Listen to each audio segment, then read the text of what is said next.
বন্ধুরা, আপনাদের সঙ্গে আজকে ব্লগ নয়, একটা রান্নার ভিডিও শেয়ার করব। আমার শাশুড়ি মার হাতের ঝিঙে। কি মা? ঝিঙে দেখি। ঝিঙেরটা কি বলো? তরকারি একটু স্পেশালভাবে ঝিঙের এই তরকারিটা রান্না করে। তো এই যে ঝিঙে এইভাবে কেটে রেখেছে, এই যে এইভাবে মুখটা একটুখানি এই যেরকম।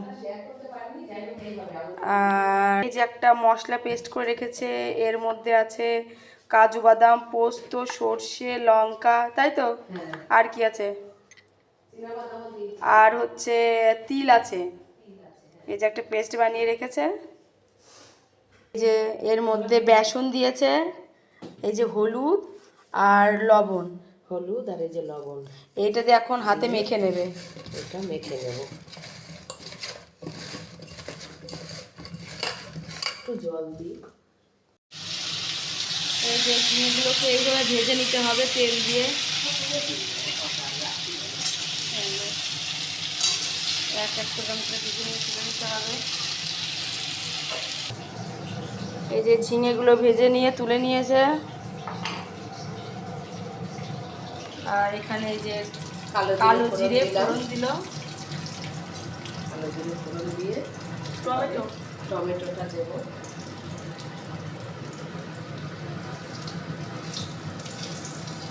টমেটো দিয়ে দিলাম।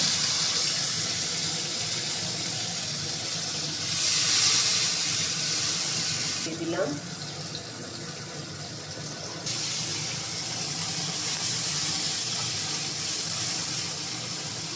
এটা একটু নরম হয়ে গেলে মশলাটা দিয়ে দেবো। এবার বন্ধুরা এই দিয়ে দিলাম এই মশলাটা, পেস্ট করে রাখা মশলাটা। এই যে রান্না কমপ্লিট হয়ে গেছে। এখন ধনিয়া পাতা আর একটু কাঁচা তেল দিয়ে এটাকে নামিয়ে দেবে।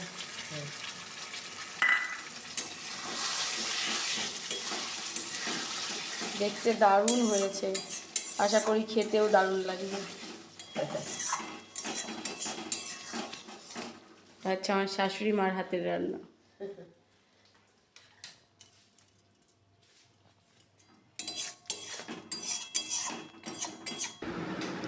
আর এই যেটা ফাইনাল লুক, এই দেখুন বন্ধুরা,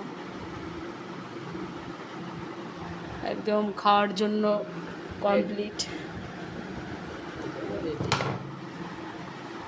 গরম গরম ভাতের সঙ্গে গরম গরম তরকারি যা লাগবে না। কেমন লাগলো রান্নাটা অবশ্যই কমেন্ট করে জানাবেন সবাই। বন্ধুরা